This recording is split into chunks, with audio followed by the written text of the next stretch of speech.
momento de la entrevista. Sí. Y vamos a hablar sobre salud. ¿Sabes de qué vamos a hablar? Vamos a hablar del tabaquismo. Del cigarro, del humo. Podemos hablar de todo, porque bueno, hablamos del tabaquismo, ¿cierto?, como un problema, como una enfermedad, pero también tenemos que verlo en el ámbito completo como respiratorio, siento yo, porque acá en Linares tenemos muchos problemas respiratorios, el tema de la estufa, ¿cierto?, que no se acaba, uno dice, no, si porque yo lo veo, las campañas de que vamos al tema de las estufas, que vamos a supervisar, pero finalmente uno va por Linares y nadie, es lo mismo que todos los años. Supervisa. No hay ninguna pero ¿sabes cosa. que el Ministerio de Medio Ambiente ha estado ahí posteando que hemos tenido buena calidad en el último tiempo? Pero pasemos a conversar con nuestro invitado. Ignacio ya está con nosotros. Llegó tempranito, sí, y eso se agradece. ¿Cómo estás, Ignacio? Bien, ¿y ustedes cómo están? Nuevamente aquí, un nuevo miércoles de salud. Muchas gracias por la invitación y genial que podamos hablar de este tema del tabaquismo, de las enfermedades respiratorias, como tú mencionabas. Quisiera contextualizar un poco lo que ustedes decían, que cuando uno habla de tabaco, lo que en realidad tiene que hablar es de la nicotina que contiene el tabaco. ¿Ya? O sea, de la adicción más que... Claro, porque la nicotina es un neuroquímico que actúa a nivel cerebral y de todo el cuerpo. Y hay otras, formas de administración de esta nicotina. La más conocida por nosotros es, claro, el fumar, el cigarrillo corriente. Pero, por ejemplo, el tomate tiene nicotina, la papa tiene nicotina en muy bajas dosis, evidentemente, pero... ¿El tomate? O sea, ¿los Simpsons tenían razón? Sobre el tomaco, también cuando yo lo vi, lo leí, sí, me llamó mucho la atención. Wow. Pero claro, las cantidades y la forma de administración igualmente importan. En este caso, cuando se habla del cigarrillo, hablamos de la nicotina, que es lo que genera adicción en la mayoría de los casos por cosas que suceden a nivel cerebral. Y también considerar que el cigarrillo por sí mismo tiene algunos otros excipientes, como el alquitrán, por ejemplo, que es uno de los principales componentes que genera como esta prevalencia de asociación a cáncer. Entonces hay ciertas cosas que tienen que ponerse en contexto. Entonces, si hablamos de tabaquismo, tenemos que hablar sobre la adicción, sobre el poder de la nicotina sobre el sistema nervioso y también dentro de los otros órganos y cómo es que realmente nos afecta. ¿Ya? Una afectación, y la más conocida, otra vez, son las enfermedades respiratorias asociadas a eso, tanto al aumento de la prevalencia del cáncer pulmonar, que es lo más sabido, y otra enfermedad que es un poco enredada de decir, que es la enfermedad pulmonar obstructiva crónica, más conocida como el EPOC, ¿ya? El EPOC es una enfermedad que tiene bastante prevalencia en Chile. De hecho, en la APS nosotros tenemos programas para atención de pacientes con EPOC. Si bien el tabaquismo es el principal factor de riesgo para contraer EPOC, existen también, por ejemplo, la utilización en nuestra región, que es bastante común, la utilización de los braseros, sobre todo más atrás en la historia. Entonces, el tabaco en la actualidad es el primero, pero también nosotros encontramos pacientes que nunca se han fumado un cigarrillo, pero que tienen una condición genética que lo hace predisponente a desarrollar esa enfermedad, y lo otro es el uso de combustible de combustión dentro del domicilio sin tapa, digamos, que es como el brasero que ocupaba la abuelita. Buen dato eso. ¿Y qué se podría hacer que las personas que no fumamos nos podríamos acercar a algún servicio de salud para investigar si nosotros tenemos alguna condición o ya vemos algún síntoma?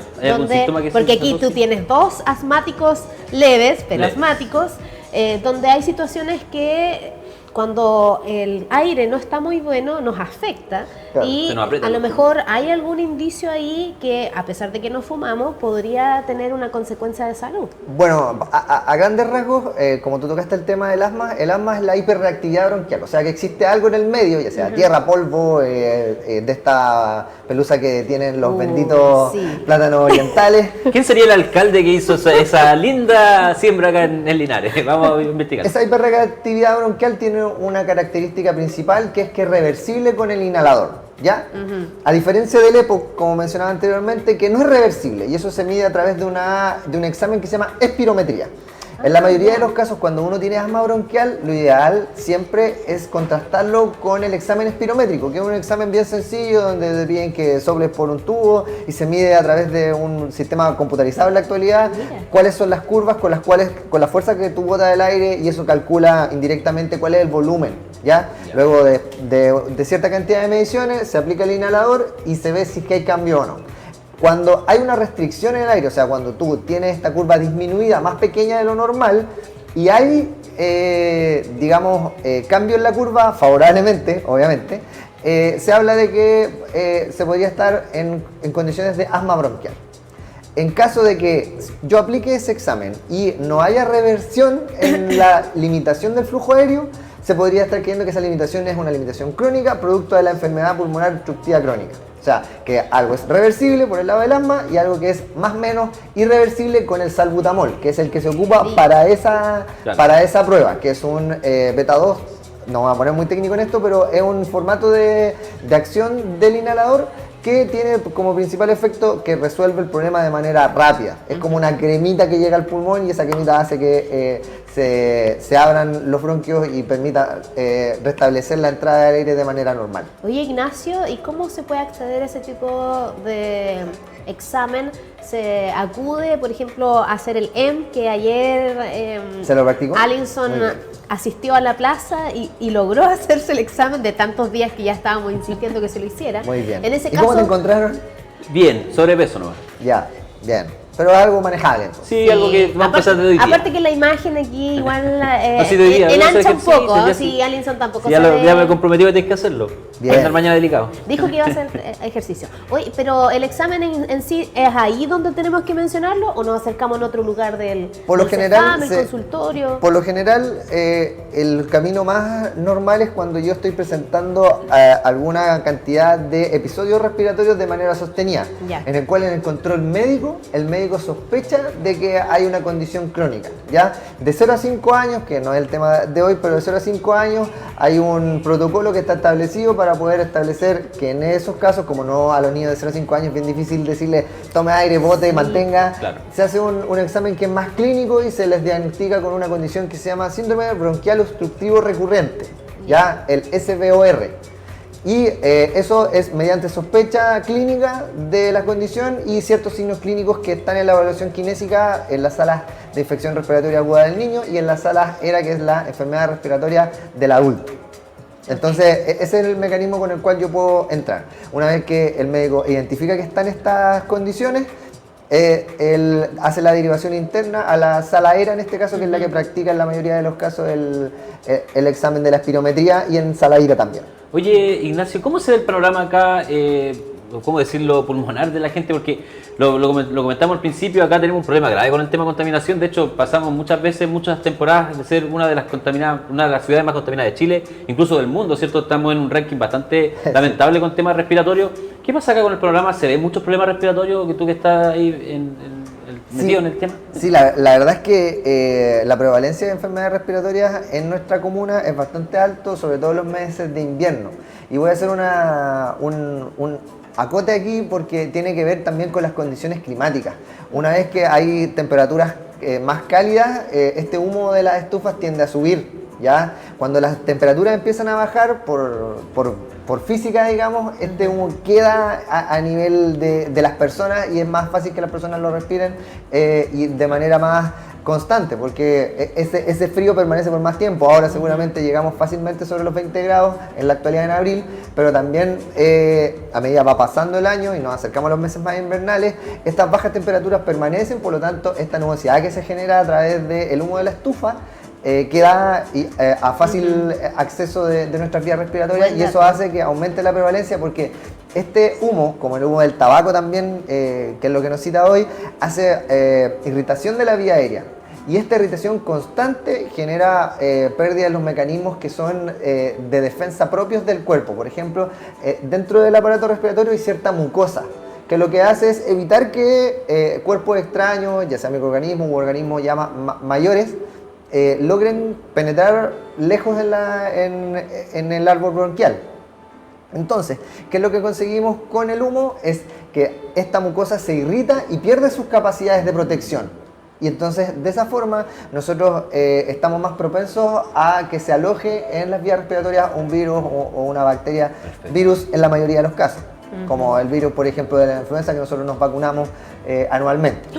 No me he vacunado todavía. Ayer podría haberte vacunado. No, es que Alison quería salir rápido de ahí. No es que le esté echando la culpa, pero Me quería estás echando volar. la culpa. Yo me pincharon cinco deditos y no dije nada. No, hay que ir. Ahí es colocarse la importante un influenza. llamado a la población que por favor vaya a vacunarse, cumpla con su esquema de vacunación contra la influencia del COVID. Se está vacunando con lo que el Ministerio de Salud le llamó la dupla, que se puede vacunar con ambas vacunas al mismo mira. tiempo. Estamos vacunando en cada uno de los centros de salud familiar y en los ECOF y postas mediante la previa confirmación con el equipo de la unidad rural. Mira. Entonces la idea es que usted acuda, que vaya a cumplir con ese proceso de inmunización para que esté bien preparado y cubierto para el No, invierno. pero si sabes que, Ignacio, la verdad es que estoy un poco resfriada, llevo varios días.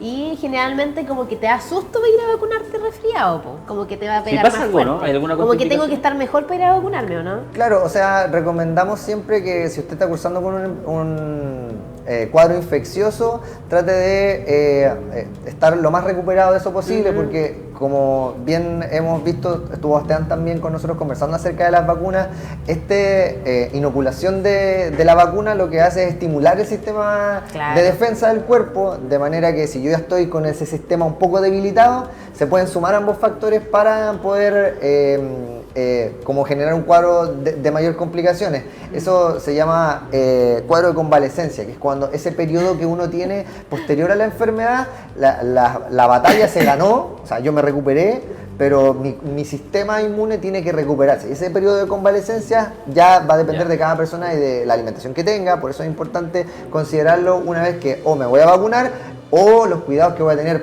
post enfermedad, tanto en enfermedades digamos de infecciosas, respiratorias, como en otras patologías. Siempre es importante considerar que hay un periodo donde uno está un poquito más débil. Oye, yo siempre lo veo como una posibilidad de que me baje un poquito ahí la energía ir los días viernes. Porque así tengo el sábado y el domingo para recuperarme. Es verdad. Digo, por favor, que me resfríe el viernes. Bueno, volvamos al tabaquismo, Ignacio, ¿te parece? ¿Cómo lo abordan, cierto, desde el Departamento de Salud Comunal?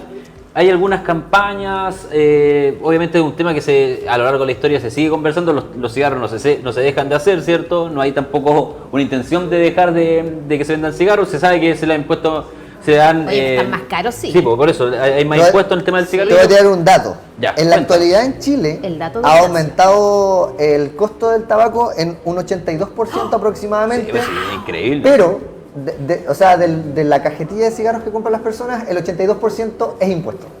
Claro. Wow.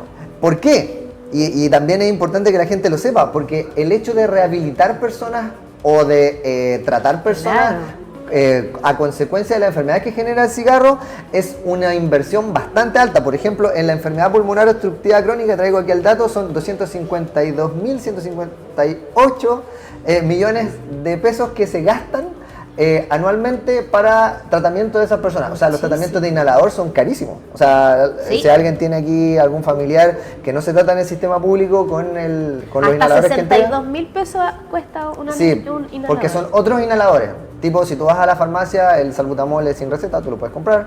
2.000, 3.000, 4.000, 5.000 pesos, si es una muy buena marca, eso es lo que vale. Pero un tratamiento crónico de un paciente con EPOC, por ejemplo, tiene el valor de lo que decía Carla, alrededor de 60.000 pesos Carísimo. un inhalador. Mucho dinero. Entonces, ¿cuáles son las principales políticas? Bueno, lamentablemente otro dato perturbador que voy a entregar hoy es que Chile es la primera potencia en fumadores a nivel latinoamericano. Oh, no. ¿Por qué siempre somos los números uno en estas Incluso cosas? por sobre Cuba. Y que Cuba tiene una tradición De del tabaco. tabaco. Del habano. Sí, de ese gigante. qué Entonces, fuerte. a mí me impresionó, estos son datos del 2015 del Ministerio de Salud. Estaremos Es muy posible- estresados, Ignacio. ¿Qué pasa bueno, con Chile? ¿Qué pasa con los chilenos? yo creo que hay una predisposición de nuestra población a la sostenibilidad de ciertos hábitos nocivos para la salud, dentro de los cuales está el tabaco, y tampoco vamos a negar dentro de los efectos positivos del tabaco que también tiene, uno es controlar el nivel del ánimo, ¿ya? ¿Tiene Y eso efectos positivos? Mira. Ansiedad. Esto tiene efectos positivos para ciertas patologías, por ejemplo, el estreñimiento. Ah, mira. Hay gente que después Sí, de es comer verdad. se fuma un cigarrito para poder Para Y ir la al mejor baño. forma de ir al baño para algunas Oye, pero personas. yo pensé siempre que eso era como casi un efecto placebo. No. Lo que pasa es que tiene, digamos que la nicotina, volviendo al punto anterior, A la raíz. La nicotina tiene capacidad de estimular ciertos receptores. Ah, ok. Yo siempre veo esto como la neurofisiología, como estacionamientos y autos. Entonces, cuando llega la nicotina, se puede estacionar en ciertos estacionamientos, cabe perfectamente en ciertos estacionamientos que tienen que ver con la relajación de ciertos músculos y con la estimulación de la movilidad de ciertos lugares. Entonces, obviamente, a ese nivel sería favorable. Obviamente, el problema está en el sobreabuso de esta sustancia, porque también tiene tanto efectos favorables en bajas dosis, no en la dosis que lo consume una persona adicta, O digamos. sea, comer tomate. Claro, la idea es tratar de poder identificar que estas sustancias no son malas per se, sino que se vuelven malas con el sobreabuso. El exceso, Y sí. en temas de salud mental también tiene consecuencias, o sea, no tiene consecuencias únicamente a nivel pulmonar, a nivel central estimula ciertos receptores también que tienen que ver con la liberación de dopamina, que es una sustancia que genera placer en el cuerpo Claro. y está, digamos, ejecutada en un circuito que tiene que ver con el premio después de un esfuerzo, ¿ya? Eso a través de cómo funciona. Pero lo malo es que aquí yo estoy recibiendo ese estímulo de manera muy rápida. Entonces uno tiene que tratar de alejar todos estos estímulos que son demasiado instantáneos que generan placer. Sí. Porque finalmente eso a la larga causa una baja en el nivel base de dopamina, lo cual genera esa sensación de que ay, algo me falta, o Una sensación un adicción. poco Claro. de falta de ánimo asociado a eso, porque se generó este pico de dopamina de manera muy rápida, lo cual vació mi piscina de dopamina, por lo cual yo voy a tener esta sensación de como resaca post algo que me pasó bien, como por ejemplo lo que hablábamos hace una semana atrás acerca de irse de vacaciones. Por ejemplo, yo me voy de vacaciones, vuelvo a las vacaciones y no vuelvo con el mismo nivel de energía, porque esta cantidad de inputs que llegaron Ajá. al momento de que yo estaba desarrollando la actividad placentera, bajó. Y por lo tanto se siente como esta resaca post algo muy estimulante. Entonces las consecuencias y las medidas que se pueden tomar son varias. Ya la idea es que si usted tiene el mal hábito de fumar, siempre trate de no sacarlo por completo, porque puede tener consecuencias graves a nivel de salud mental, ya sobre todo si usted ya está cursando con una patología de salud mental. Siempre en estas cápsulas de los miércoles les invitamos a las personas a consultar, a asesorarse, porque siempre hay detalles que a nosotros se nos pueden ir. Yo puedo dar aquí ciertas recomendaciones que pueden ser generales, pero cada caso es importante que se analice. En la atención primaria de salud hay consejerías para las personas que quieran dejar el tabaco Mira. a través de la SALAERA, de las enfermedades respiratorias del adulto, ¿ya?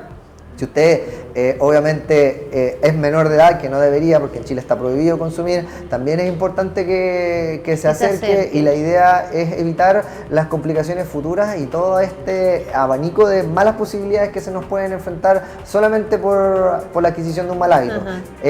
A modo personal podría recomendarles que si ustedes tienen un mal hábito y lo quieren dejar de manera sistemática, lo que está más comprobado es que usted pueda sustituir el hábito. O sea que usted tiene la necesidad de fumarse un cigarrillo, de prenderlo, en ese mismo momento que usted identificó que realizó el mal hábito, ejecute uno bueno inmediatamente. Por ejemplo, a mí me pasaba que cuando estaba en el trabajo yo miraba mucho el celular constantemente. Entonces cada vez que yo miraba el celular, tomaba un sorbo de agua. Mira. Y de esa forma el cuerpo es bien malo para perder cosas. Entonces, de esa forma el cuerpo no está sintiendo que pierde, porque si yo dejo completamente el cigarrillo, mi cuerpo está sintiendo que algo le falta. En cambio, en este caso yo estoy sustituyendo por algo favorable.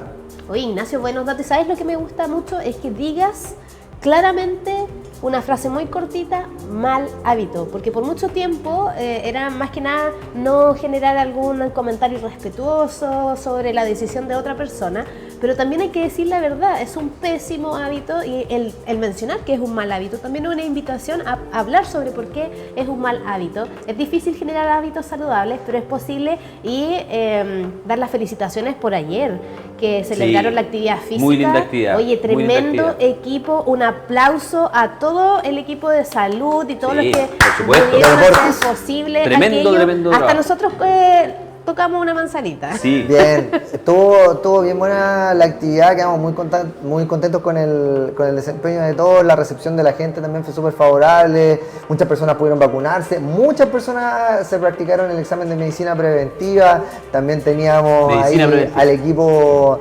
de búsqueda activa de casos, por si alguien sospechaba que tenía COVID-19. La verdad es que muy favorable, muy entretenido lo que ocurrió ayer. Esperamos que cada vez se vaya sumando más gente. ¿Lo van a hacer más seguido? Se vienen más actividades, Qué tiene que bueno. estar atento ahí a las redes sociales de Linares-Salud.